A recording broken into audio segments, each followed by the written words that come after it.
ఓం శ్రీ గణేశాయ నమః. ఓం సమర్థ సద్గురు శ్రీ సాయినాథాయ నమః. శ్రీ సాయి లీలలు 1915 డిసెంబర్లో గోవింద బలరాం మాన్కర్ అనువాడు షిరిడీకి పోయి తన తండ్రికి ఉత్తర క్రియలు చేయవలని అనుకొనెను.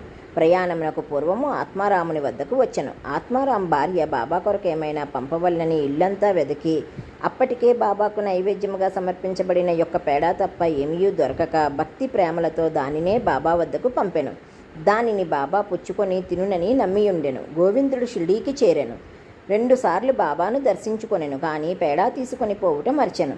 అప్పుడు బాబా ఓపిక పట్టక తన కొరకు ఏమి తెచ్చినావని అడిగాను. ఏమీ తీసుకురాలేదని గోవిందుడు జవాబిచ్చెను. వెంటనే బాబా, నీవు ఇంటి వద్ద బయలుదేరినప్పుడు ఆత్మారాముని భార్య నా కొరకు నీ చేతికి మిఠాయి ఇవ్వలేదా అని అడిగాను. అప్పుడు గోవిందుడు అదంతయు గుర్తుకు తెచ్చుకొని వెంటనే వెళ్ళి మిఠాయిని తీసుకువచ్చి బాబాకు సమర్పించెను. బాబా ఎంతో ఇష్టముగా ప్రీతిగా ఆ మిఠాయిని స్వీకరించెను. ఓం శాంతి శాంతి.